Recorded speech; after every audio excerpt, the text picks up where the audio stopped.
So today's topic is all about sole proprietorship. And for those folks who want to get into business, but with uncertainty, not sure whether it's going to make it or not sure this business idea works or not, and not certain whether I'll make money or not.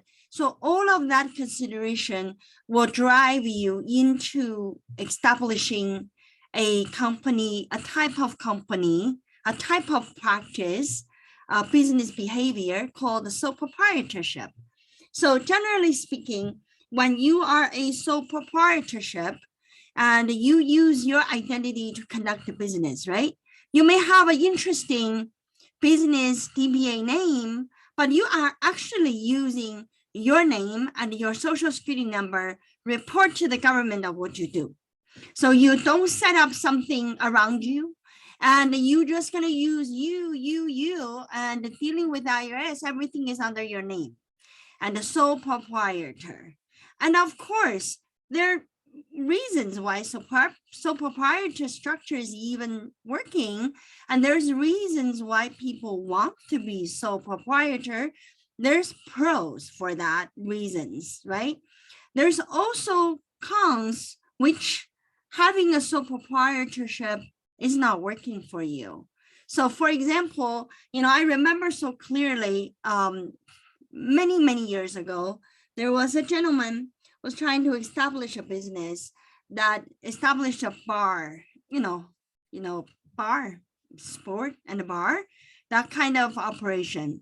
So he thought, to save some attorney's money, I don't want to set up any legal structures. I'm just going to run it under my name.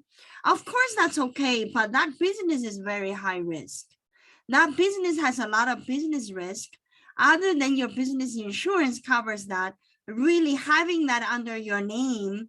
And so every time something is wrong, every police report will identify who is the owner of that, and with your name and everything on it. So it's really it can become a issue for not enough privacy in your conduct, right? So for that reason, sole proprietorship may not be a good idea.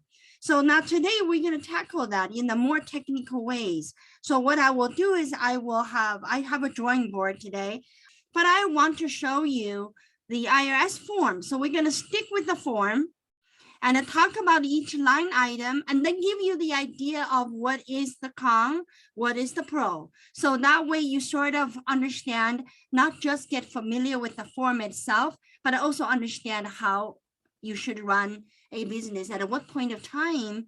And you should say, hey, I graduated from being sole proprietor and I'm going to be a corporation. When, how, and at what moment? So you want to know that, and we'll tell you that. And I also serve on National Taxpayer Advocacy Panel, which is the federally appointed a committee, and to give advices, bring the grassroots effort to IRS. So if you have any things that you felt how to improve IRS, then that's really the place. You can submit that to me and I'll bring it to the committee and see whether IRS would take your recommendation. After all, IRS is taxpayer first, right? That's their slogan, taxpayer first, and they're supposed to serve the taxpayer, even though they audit the taxpayer as well. But in the end, they're trying to serve the taxpayer. So they're serving coming in different styles, right? So auditing is also part of the serving, is a compliance. And talking about sole proprietorship, I especially want to talk about audit, because sole proprietorship tax filing has the greatest chance to be audited.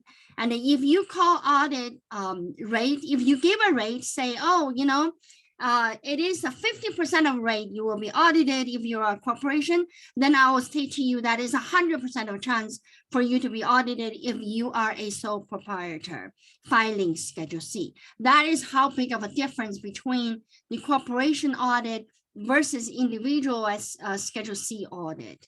Obviously, it's not like the IRS goes, because you guys don't know anything, so I audit you is easier to do. No, what IRS's approach is that the tax system is an honor system, right? We report our taxes mostly voluntarily. So the people who are easily made mistake and don't understand the tax rules, didn't understand the form and doing it all wrong, are probably the one that didn't have professional help or just starting the business. So with the error rate in the tax return will generate the percentage of audits. So obviously Schedule C become the target. So there you go. So that's why we're talking about Schedule C. So now let's take a look at what is Schedule C. So I follow IRS website. So everything I go into look for answers, IRS is a tremendous place and they give me answers. A lot of times they even help with the state answers. The reason I say that is a lot of times when IRS came out a rule, the state will follow their sessions and begin to implement what IRS changed, the state will change accordingly. They may be about a season delayed because IRS is normally they're coming in by the end of the year and becoming the law in the beginning of the year. But in the state assembly normally is in July, so it's like it's late. But a lot of state and this would follow what IRS implemented. So by understanding IRS website, knowing IRS rules is actually going to help you to understand the state. So here, this is the profit and loss from business and for Schedule C. You see that I pull out the 2021 and the Schedule C. Folks, when you get audited for Schedule C, one advice I give you is that you need to come into IRS website and you need to look which year you get audited. Don't blindly go into the website and start checking out the rules because they're not the same. And you want to know which year you got audited, then you only follow the rules related to that year, right? For example, meal and entertainment and the business meal can only allow 50% of deduction in 2020 and the 2021. 2020 and 2021 and the 2022. These 2 years, business meal become 100% deduction. So let's imagine that if you get audited in 2024 for year of 2021, and you will be like, why am I deducting 100%? Because the rule is 50%. Because they only allow 2 years, 2021 and 2022, you can deduct business meals 100%. That's why I am saying that it's important to know which year you're dealing with, right? And remember I said that tax people are historians. That's why, and they need to remember historians' facts, right? Okay, now here is the form, folks. Schedule C for sole proprietor. All right, and I'm not covering Schedule E. And some of you call yourself sole proprietor because you run a whole bunch of rental properties and you are actually real estate professional, but you're running on Schedule E, okay? And very similar to Schedule C in that regard, if it is an active activity. But if you're running it passively, and that belongs to passive income, it is not the same as a Schedule C. So now I kind of want to lead you to this form. So let's just walk down past this form and let me tell you related information on this form. See, you look at this form and you understand that they do collect employer ID number. So you probably goes, well, I'm a sole proprietor. I have my social security number. Why would they still need EIN number? So that in this case, if you are a sole proprietor, and you are running payrolls for your employee, and you would apply for EIN number to run payroll with that, okay?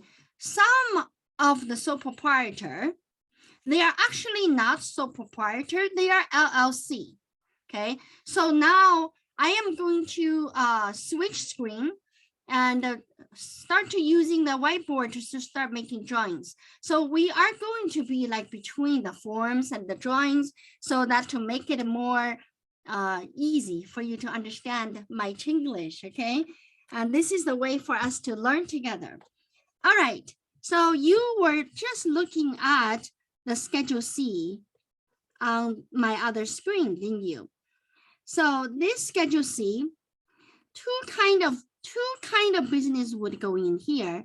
And one of them is sole proprietor. We already talked about. You didn't really form anything. You just decided that, hey, and this starting from this year, starting from 2022, I am going to start growing fish worms. So start selling those at home. So I have a backyard, I have a basement. I can actually produce some dirt bed and I can start growing those worms and make that a sole proprietor business. I don't know how well I will do, but I'm going to try to make money. So it's sole proprietor. But there is another case. People also file under Schedule C, which is LLC. But only one kind of LLC can be under Schedule C. That is the single member. Remember, if you are just one member LLC and they call you disregarded entity, you are treated like a sole proprietor. So you ended up coming over here with the EIN number. And going back to the form I was talking about, remember, and you actually would need to put in that EIN number for your LLC. But what if you are a sole proprietor? You're not LLC, you're truly a sole proprietor, and you hired a couple students coming into your home, help you with the dirt bed, so help you with the worms and the picking them out. So you paid those students $10 an hour salary, wages. And in that case, you will apply for EIN number and start tracking your payroll expense. Right? So this is the reason why you do see EIN number on this form. So going back to this form, and we talked about the EIN number. So this is why you have the EIN number. You see how this is telling you that your name of the proprietor, this would be your name. And this will be your social security number. But if you have a business name here, you put in the EIN, the business name doesn't need to be a corporation name, right? It doesn't need to be anything official. It is just a doing business name. Let's say if you have a doing business name, let's say I call myself fish worm industry, okay? DBA name. And if I have that DBA name there, and what I do is I would register my DBA name with Secretary of State. When I register that with Secretary of State, that would allow me to receive checks from my client for that DBA name. Then I can still deposit in my own bank account because I have a DBA name officially registered at the state. But registering DBA name doesn't require you to have a corporation. So you can have a proper business name. Your business address, a lot of times is your home address. When you are sole proprietor, that is definitely allowed. It is actually one of the ways, one of the reasons you would deduct home use for business purposes, right? If you don't even use your business with your home address, then you probably don't have a business use of home deduction, right? So this is where your home address would come in. And then, following here, this is also important, folks, under section of F. And this is, this is a pros and cons comes in. And when you are running as a sole proprietor, you are allowed to do accounting differently. You don't have to go by your bank account and knowing what you receive is your income, what you paid is your expense. Of course, you can do that. You can say that I use my bank register to do business and easy. That's a pro. That's actually why A lot of beginning of the business will do that, right? That's pro. And it's easy. I just use my bank account to track my business expense, but you don't have to do that. If you choose under the F, if you choose accrual, then the money, then the money that you paid out, the check you write out to pay, but hasn't really cleared your account yet, that can be counted as a business expense, but not true if it is a cash method. So you want to understand what method this is, but of course, if you are a day traders and you actually trading your stock mark to market, and there's all kind of other ways to do accounting. So there is a form of 3115 with IRS. You can explore like all kind of ways to do accounting, but most common for small business, it would be the cash and accrual. And of course, when you choose accrual, yes, you wrote a check, the money didn't go out yet, but you can already deduct it. But the same is also true if you issued an invoice, even though you did not receive the money yet, but that invoice, because it's a receivable, that would count it as your income. So making sure that you know the pros and the cons on your accounting method, then determine which way you want to go. But if you use your own software to run your tax return, you probably defaulted at cash anyway. So most of the small businesses doesn't even come to here. They just defaulted themselves in cash. In cash just means if you received it, it's your income. And if you spent it, it is your expense. So really, what is that? That's your bank. That is your bank book, right? Because if you didn't spend it, it didn't go out of your bank, then that's not your expense. Even though you know it is your expense because it's going to cash, it is going to go out on January the 1st of 2022, but that is still not your expense for December 31st, 2021. And of course, so proprietor is always a calendar year. You are running from January to December. There's no alternative for you to run some sort of fiscal year kind of accounting. So it is always January to December. You can consider that to be a con because some business, when you incorporate them, you don't have to run January to December. You can run from June to July, July to June, right? And you can run from December to November. So it depends on your season. Some of the business, they gather a lot of money in December. Okay, if you're in the business, let's say if you're in business selling costume for Halloween, how much money you generate in October would be a lot, right? You generate more than any time in the year you generate in October. But imagine if October is your year end. So you just received the money, you haven't even spent it yet, you haven't even paid your vendor yet, and you already start paying taxes because you finished your year right after you made a lot of money. So for seasonal business, sole proprietorship couldn't do it because you are January to December. But if you incorporate it to be a corporation, then actually you can start your year on October 1st and your year on September 30th. Then you had whole 11 months to spend all the money you made in October. Am I right? So with that kind of thinking, that is the inflexibility of sole proprietor. So let's continue to look. And in this Schedule C, sole proprietor, you have income. We talked about the income and how that is generated. And we know that right now with technology, IRS really is in the known of the business transactions. And the way I classify those business transactions is business transaction from B to B, like business to business. It is not necessarily reported to IRS because there's not a lot of things put in place to report that. But in the future, it will definitely come in. But for right now, majority of the reporting happens between business to individual. So when you are a sole proprietor, say you run a grocery store, you are actually will receive money from individual to you, right? So that's a business to individual reporting. And when you run that kind of reporting, and the IRS has a handle on that. So what I'm trying to give you a general concept is that when you are in business to deal with consumers, individuals, the end users, and your transaction, most likely it will be reported to IRS. For example, credit card.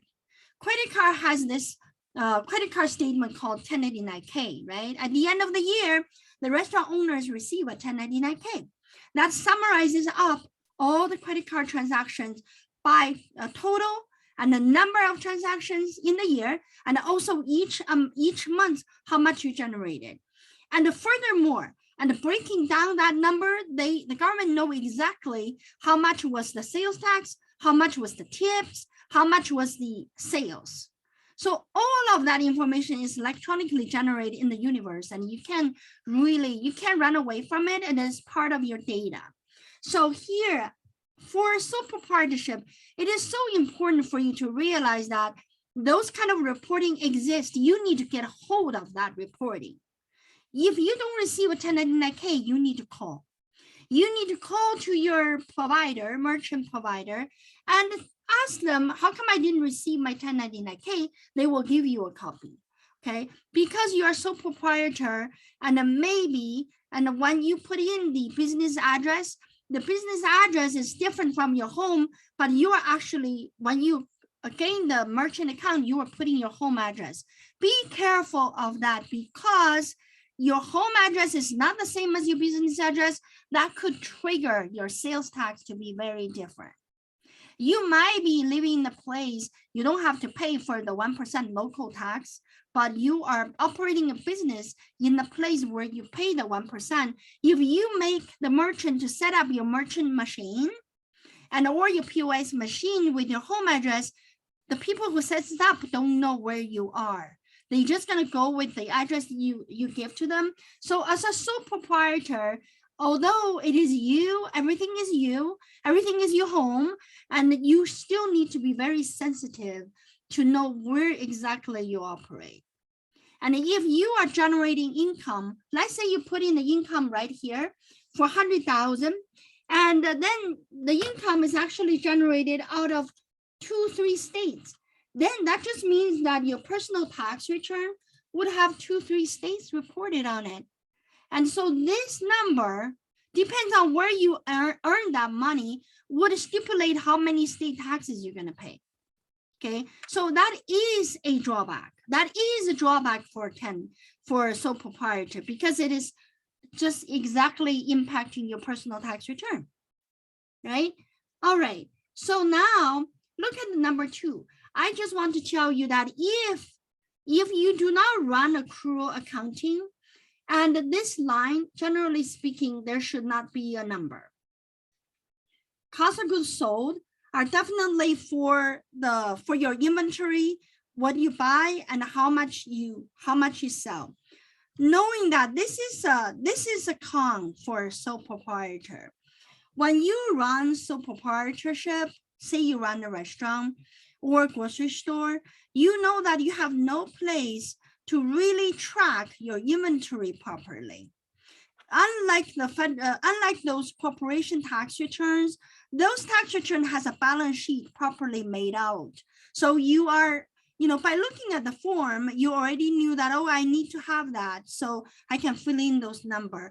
But with sole proprietor, you seems to be not needing that, but yet it is so important to know what is your cost of goods sold. Because if IRS comes to audit you, remember this is the con, right? IRS like to audit Schedule C. When they audit Schedule C, you have a cost of goods sold. The next question they ask you is, can we look at your year-end inventory count? How are you controlling your inventory? Where did you buy your inventory? How you buy the inventory? What is the write-off? What is the spoilage? All of these questions related to inventory is sort of outside of your tax return, but yet supporting this particular number. So you want to make sure that if you run sole proprietorship, even though you have no place to really documenting your inventory, and you want to document that on the side with your other system. Okay, and this is where the cost of goods sold comes in. Then you have a gross income. Never ever gross income becomes so important. Remember in 2020, when the PPP just come in, the first waves of PPP1, a lot of sole proprietor got forgotten. The system did not consider people who are run sole proprietorship. They're not doing payroll for themselves. And so they are sole proprietor, they're only themselves, so they don't do payroll. But then the PPP is actually only work with 941 filers. Remember that? But remember they made changes later on to say that, oh, you know, for sole proprietor, you don't need to have a W-2, and you just need to show us what's your gross income. What was that number? That was this number 7. Okay, becoming so important for at least six months time, because people who wants to get pandemic money and they are sole proprietor with no payroll, and they will take the gross income and will claim that 2.5 times to get PPP. So again, it is so important. And of course, pandemic is not going to come, not going to stay forever, not going to come all the time. But this is just kind of give us a general sense that doing good accounting and reporting taxes properly and doing the right calculation is never going to go wrong. I'll tell you that I meet so many business owners, many. There are business owners are very loose in terms of government rules and regulation. And they never could bring themselves together to feel important of that. And of course, that's their lifestyle. They probably don't care about anything else as well. But that lifestyle, that attitude, that personality and a character would not carry you to do a business that you can leave a legacy. I will say that the people who are successful in business is because they are so careful and they're so into understanding everything, even at this sole proprietor state. They really want to know everything and they're doing everything correct. And I want to use the word accurately. And accuracy is such a thing. IRS would charge you a penalty when you didn't calculate your tax right. Is an accuracy related penalty, right? They charge you. So IRS want the taxpayer to report things accurately. And for people who has that kind of mentality, and you will survive the up and down in business, you can run a big business. But for people who just everything is approximate and nothing accurate, you know, I guess I don't mind to be friend with those kind of people because they're really easygoing. But in business, that's a bad trade. That's actually would not work very well for you from business standpoint. Okay. Now let's look at the section 2. So Schedule C, section 1, income. We talked about pros and cons, and it just because the form itself is so simplified, there's not a lot of tools for you to really track numbers behind the numbers, like the inventory numbers behind the cost of goods sold. So you want to make sure that you have your own system, right, to support that. But if you're running a business, and then you would naturally, your accountant or your internal auditors, whoever working in your business would force that to happen. So you would not have a chance to not work on your balance sheet. But sole proprietor has a lot of people don't even know what balance sheet is, so they don't work on the balance sheet, right? Now let's look at expenses. So the sole proprietor has so many things you can deduct, just like a business. Whether you have a corporation or you have a partnership, as long as it's business, it is pretty inclusive. It's a very good list over here. So advertising, easy to understand. Car and track expenses, this is where you would actually do, do the calculation of the mileage if you are doing mileage, right? I have a webinar not too long ago related to mileage. And just keep in mind that the business mileage, if you claim a mileage, you need to have a really good record of how you run the mileage. And other than the record saying that what day, what time, where you start, where you end, business purpose, and total mileage. Other than that, you have it perfect. Everything is there. And you also need to prove to IRS that your car is actually have that kind of mileage used for that particular vehicle. If you change your car during the year, then you need to combine the 2 vehicles or the 3 vehicles to figure out the total mileage equals to what you are claiming. So that is a real requirement. So how did you get that? So in my previous webinar, we talked about taking a picture of odometer on the first day of the year, then taking another picture at the end of the year, just like inventory counting, right? So in business, you know, those big companies at the end of the year, they have people coming in at the end of the year to count inventory, physical count, they call that. So you want to do physical count for your car mileage as well. And of course, the picture you take need to have a timestamp. So that shows it's January the 1st, beginning of the year. That shows it's the end of the year. If you take the 2 mileage, subtract, it is 30,000 miles, then you claim 30,000, and by the rules, then you may get the deduction. Otherwise, you will not get the deduction. But of course, the other way to do the car and truck mileage, expense deduction, is to have the car and truck under the business name. And if you are sole proprietor, is it possible to do that? It's not really easy, right? Because you have no business title, and you cannot put your car under, say, Community CPA Incorporated. You don't have the title like that. You just have a Ying. You just have your own name. So is that your personal car and is your business car? That's a very blurry line and to prove to IRS. So most of the sole proprietors end up to do mileage deduction for that reason, because you cannot really make it as a business asset. Of course, if you got a Bobcat or a forklifter, and those are not a passenger vehicle, of course their equipment, they can be deducted, right? But that is not under here. That would be under depreciation right here on the line 13. Then you see there is a contractor labor, okay? And other than the contract labor, and you also know that there's also expenses related to payroll. That's your 26. Did you see the wages here? You see the contract labor here? So again, and in this world of Schedule C and the labor dispute in terms of whether they are contractor or they are your labor, that is always a hot topic. It is always a hot spot for auditor to come in. So there's many people would audit you for that. They want to put all of your contractor line 11 into line 26. Why?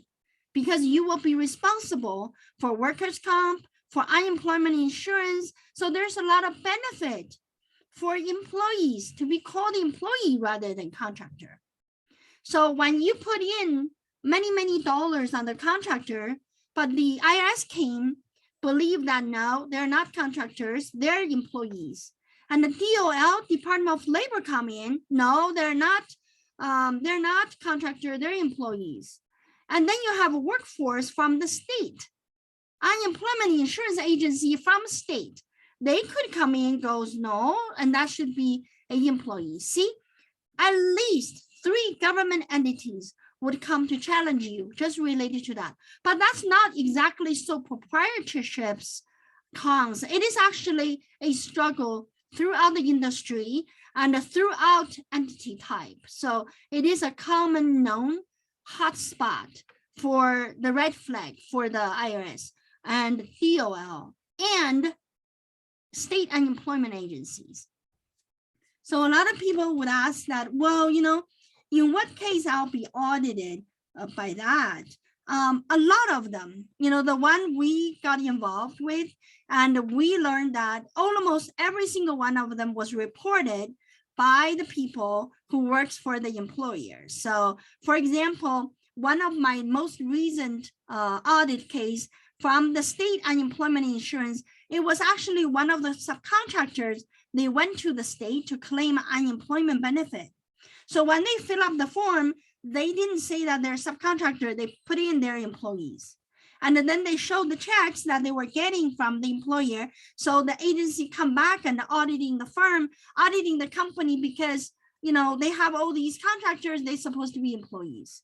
And in reality, that particular person who went to apply for unemployment benefit, he actually even working for other people and for the same kind of skill. So he really, if by what he is doing, he's really a subcontractor to many people, but yet that doesn't stop him from getting the unemployment. It would not stop you, the business owner, be audited by the government because they are doing that. People don't know what they're doing, or they know what they're doing. They're just very smart. They think they can take the, they can take the advantage of the system and then make you pay more, and so he can get money from the government. So all of these reasons really just, as a business owner, and I always say that as long as you do the right thing, you're not worried about things coming to your ways that is just not justified. But if you're not doing it right, if something happened in that, not only you pay for that person, all of your subcontractors, you're going to end up paying payroll taxes. That would be a killer for the business. Okay, so that is the expense related to the line 11 and the line 26. You see that? And one thing I also want to bring to your attention is that you see this mortgage paid to the bank and all that interest. And a lot of time our sole proprietor operator would get confused with their home mortgage. So this is not for your home, folks. This is when you get a mortgage to buy, maybe you bought an office, and then maybe you got some sort of equipment that you have a loan. So this is where you use for that. Okay, and employee benefit programs, and together with the line 19 pension profit sharing, this is literally a place where the large corporation also have that. So, this is where the business owner as a sole proprietor, and you have a lot of room to make benefit pension payment for yourself and for people you hire. So I want to show you this because even though it is a sole proprietor, but you also have a big company's tool to shelter your taxes properly.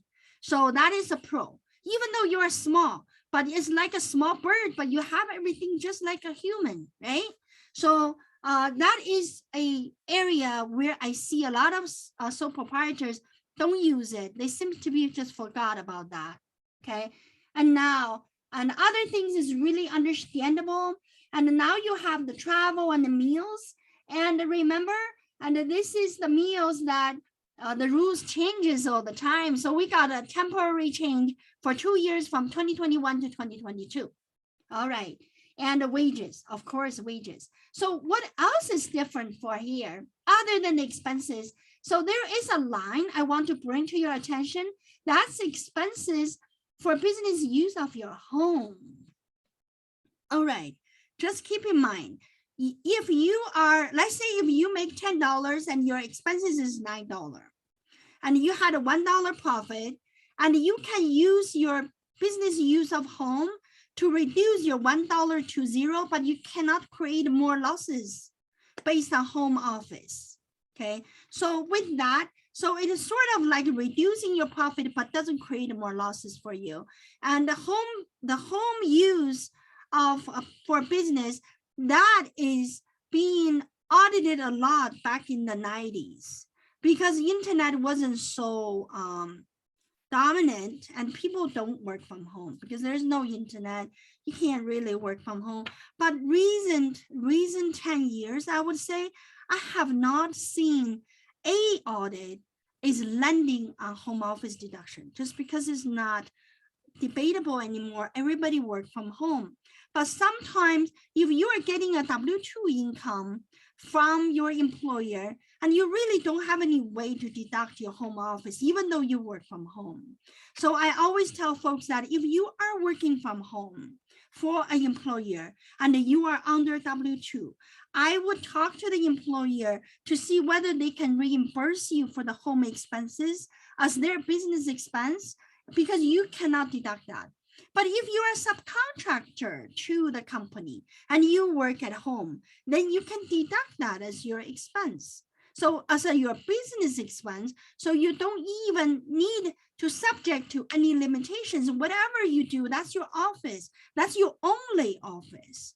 So you can actually work it that way. We have a client and he actually works for architecture company. And he does the freelance or subcontracting, right? So when people book the work online and he will be designing it at home. So obviously this quarter of her home is actually an office that he used, and he does video, presentations, things like that. So it is all really actively used as a business. So it is a business expense. So keep that in mind. Then this line 31, you see that it says net profit and loss. And this is a pro for sole proprietorship business, because when you have a loss, especially in the very beginning, you don't know how you are doing and you're worried about spending too much money but didn't make enough. Don't worry, you can have a loss. When you have a loss, it will offset your W-2 income. Let's say you started a landscape business and you're mowing the lawns after work for your neighbors, and then you do it under sole proprietor. And then, with your work, and maybe you purchase the lawnmowers and whatever you did, and you end up with a loss, and your W-2 is $10. Then your losses in here, and it's also $10. Then you don't have any income, so the taxes you paid on your W-2 will be returned back to you. And then that's how you get your refund, right? So that is the benefit of the sole proprietor. That is also the intention of IRS, to have this method in place for small business owners, saying that, get started. And if you fail, don't worry, you can deduct your losses. So of course you hear people saying that, oh, I can only deduct 3 years, otherwise they will come to audit you. That's not anything in writing. That is a speculation. And I always tell folks that whether you have a gain or loss is really not up to you, isn't it? It is the calculation. It is the fact. And whatever that is, if you happen just to be a bad entrepreneur and running business loss, and all the way loss, I bet you will close. And your significant of others will tell you to close. So, nobody would run a loss business for real for very long. That is what IRS is saying. And if you just enjoy your $500,000 loss every year for the last 10 years, of course they're going to come to you. Goes, what are you doing? You can't be running a $500,000 loss every year for 10 years. And that's reasonable. You cannot. And if that's really the case, and you would already closed, okay, unless you are mentally weird, right? We're not mentally weird. We're just wanting to make sure that we totally understand the IRS. So now let me use my whiteboard again, because I want to introduce one more concept before we can conclude this session. We have 10 more minutes, folks. Where is my pen? Here. All right. So I was talking about the Schedule C. So this one is your 1040. This whole thing is your 1040. So you got your W-2 income, and you got your W-2 income of $50,000 a year, and your Schedule C comes in as a $50,000 loss. Then obviously your AGI would be what? Would equals to 0. Okay. So whatever taxes you paid here, and it would become a refund to you. So you suddenly got a lot of money returned to you, because your business was at loss, right? But what if you got a $50,000 W-2 And your Schedule C, your business was so successful, you got another $50,000 gain. So in this case, folks, you heard of the word about double taxation, right? Double taxation is being used everywhere. But in this scenario, I'll introduce to you, there's two taxes on your 50,000. So this 50,000 gain you got from the business, you're gonna pay income tax. And what else are you gonna pay? You're gonna pay self-employment tax. Well, you can say that's double tax. And of course, the double taxation is not really exactly used here. They were referring to the C corporation. When you have a C Corp, you pay C Corp taxes. Then when you're trying to get money out of C Corp, paying yourself as a dividend, you pay dividend tax again. So they call that double taxation. But in this case, I say that you got taxed twice as well, right? So self-employment tax, to make it really simple, is 15%. And the income tax goes from 0% all the way to 37%. Folks, you got $100,000 total income. So your average tax rate is probably right around 20%. So then your total taxes for the 50,000 is the 15% self-employment tax plus your income tax. So that's a 35%. Sometimes people goes, well, you know, I made money on my small business, but I paid all the taxes. You know, I don't know what to do and I pay too much taxes. So this is where I want to give you a different thinking right here. So, you know, as a small business owner, you grow your business, and hopefully you grow your business so well that, and one day, and you will be like, oh, I really do a very good business. I want my business to stay outside of that Schedule C. So you decided to move the business out. Moving out, right? Remember that song? So you move out. And how do you move it? And there's many ways to move it. If you are already LLC, you don't even need to change your EIN number, you can move out. But if you are sole proprietor, just has this DBA name, and or maybe even have this payroll EIN number, which is useless. And what you want to do is you want to form a business. So moving out can be as simple as form a new business and use your DBA name, right? You already established the name for the company, so continue to use your DBA name.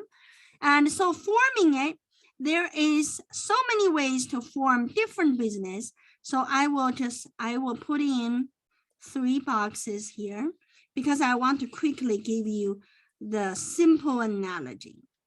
So if you are a LLC, and you can go ahead and move it out. And the requirement is that you cannot be single member LLC yet anymore, because otherwise you defaulted back to Schedule C. So you have a multiple number. Multiple number just means you have more than one, right? You have 2. So a lot of times what I discovered is there was never a single member LLC. There was actually the spouse was helping, okay? So if you were really making too much money and you're paying too much taxes here, and you want to come over here, then you will just bring your spouse in. So let's say you have 51%, your spouse has 49%. So that would be your membership. So you file 1065, separate tax return, and your audit rate is going down, drastically. And right here, and you want to make sure that because your spouse is passive, because he only just count money for you and he doesn't do real physical work, and you're the one mowing the lawns and do all these hard work, right? This is the active work you are doing. So only your portion of dollar, which is 51,000. Let's say if we made $100,000 profit. I'm going to put that in here to use an easy number for myself. So you make 51,000, and the spouse will be getting the other 49,000, but only yours would pay the self-employment tax and the income tax, and the spouse only pay income tax with no self-employment tax because she's not the one mowing the lawn. She didn't do much work. She is just your spouse, but you moved it out. So this is one way to move out. The other way to move out is 1120S to form an S corporation.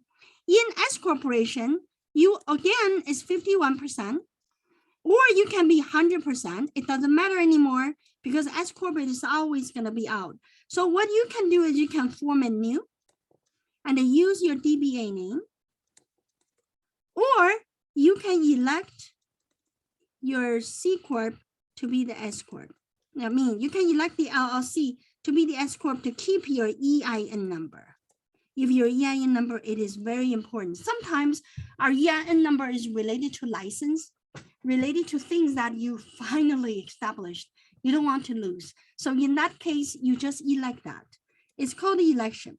So you can turn it into a S corp and start operating S corp. The operating of S corp, the distribution of dollars, no self-employment tax. Of course, you would have a reasonable pay issue right here, but that's something we can explore more. But generally speaking, everything you have made, like your profit, would not subject to self-employment tax. You go away from that 100%. Of course, you can also be a C corp, and the C corp is the same thing. You can literally elect that to be a C corp, and you can make a new. This is C corp. The difference of the C corp is that this 100,000 would stay in here, would not go out. It will pay C corp tax. What is C corp tax, folks? It's 18% to 28%. It's a different tax rate than the personal. But here, I want you to see me drawing this red box. This red box here.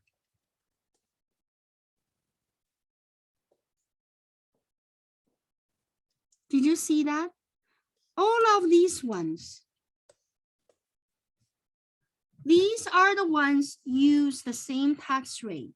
They use personal tax rate because the result of these ones, they all become the K1 and went back into your 1040. They're K1 1065 or they're K1 1120S. So they become another form inside of your 1040 called Schedule E.